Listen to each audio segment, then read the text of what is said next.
Movie एक मजबूर बाप और अदालत का सबसे बड़ा धोखा। क्या कोई बाप अपनी मरती हुई बेटी की जान बचाने के लिए एक हैवान को कोर्ट से बरी करा सकता है?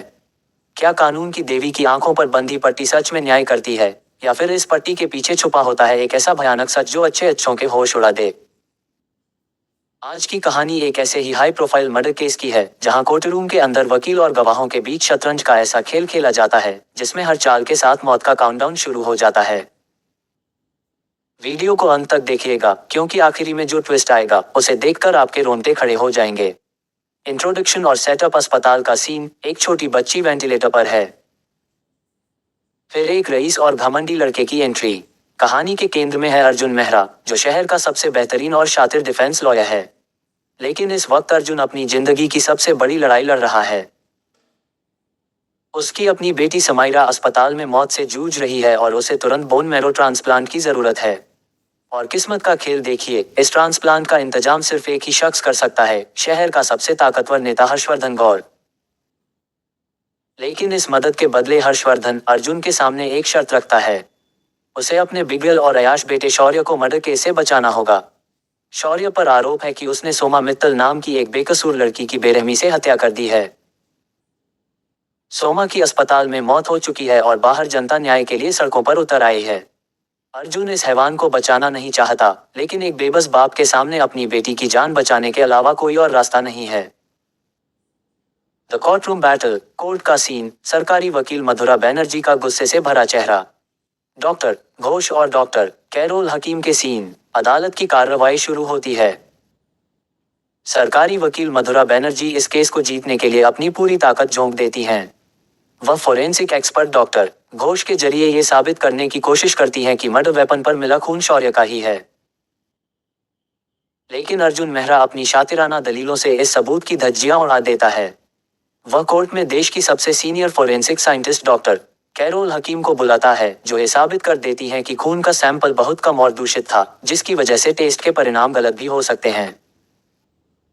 अर्जुन बाजी जीत ही रहा होता है कि तभी अभियोजन पक्ष एक ऐसा इक्का फेंकता है जो पूरे केस को पलट कर रख देता है।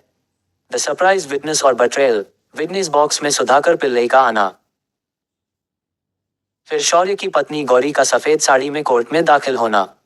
मधुरा कोर्ट में एक सरप्राइज विटनेस सुधाकर पिल्लई को पेश करती है। सुधाकर गवाही देता है कि मर्डर वाली रात ठीक 1:10 पर उसने शौर्य को वारदात की जगह के पास घबराए हुए फोन पर बात करते देखा था। ये गवाही शौर्य के उस दावे को झूठा साबित कर देती है कि वह उस वक्त अपने घर पर सो रहा था। अर्जुन के पैरों तले जमीन खिसक जाती है, पर असली धमाका होना अभी बाकी था। सरकारी वकील मधुरा अब कोर्ट में शौर्य की अपनी पत्नी गौरी गौर को गवाह बनाकर पेश करती है। गौरी विटनेस बॉक्स में आकर अपने पहले के बयान से मुकर जाती है।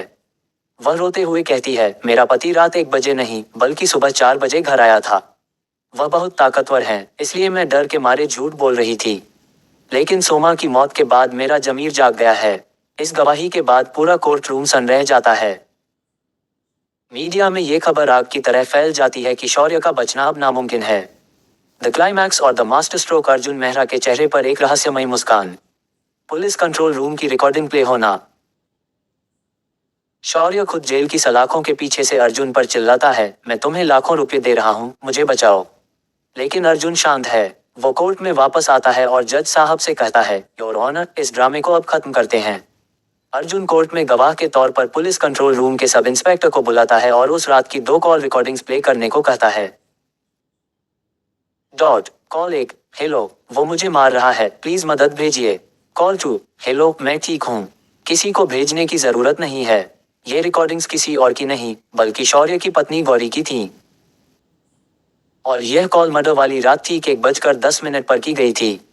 अर्जुन गौरी की तरफ घूमता है और अदालत के सामने सच का वो पर्दाफाश करता है जिसे सुनकर सबके होश उड़ जाते हैं। अर्जुन साबित करता है कि शौर्य भले ही एक घरेलू हिंसा करने वाला दरिंदा हो, जिसने अपनी पत्नी को उस रात बेरहमी से पीटा था, लेकिन वह कातिल नहीं है। क्योंकि जिस वक्त सोमा का मर्डर हुआ, उस वक्त शौर्य अपने घर पर अपनी पत्नी गौरी को पीट रहा था, जिसके सबूत ये पुलिस कॉल्स हैं। गौरी ने शौर्य के सालों के अत्याचारों से तंग आकर उसे जेल भिजवाने और उससे पीछा छुड़ाने के लिए इस मर्डर केस का फायदा उठाया और झूठी गवाही दी। अर्जुन अपनी बेटी समाइरा को गले लगाते हुए। स्क्रीन पर लाइक, शेयर और सब्सक्राइब का टेक्स्ट। इस तरह अर्जुन मेहरा अपनी चालाकी से शौर्य को बरी करा लेता है और अपनी बेटी की जान बचाने के लिए बोन मैरो का सौदा भी पक्का कर लेता है। लेकिन यहाँ एक बड़ा सवाल खड़ा होता है, क्या शौर्य सच में बेगुनाह था या फिर इस पूरे खेल में असली मोहरा कोई और था? आपको क्या लगता है, क्या गौरी ने जो किया वो सही था? कमेंट सेक्शन में अपनी राय जरूर बताइए। अगर आपको ये सस्पेंस और कोर्टरूम ड्रामा पसंद आया तो वीडियो को लाइक करें, अपने दोस्तों के साथ शेयर करें और ऐसी ही बेहतरीन मूवी एक्सप्लेनेशंस के लिए हमारे चैनल को सब्सक्राइब करना ना भूलें। मिलते हैं अगली वीडियो में, तब तक के लिए अलविदा।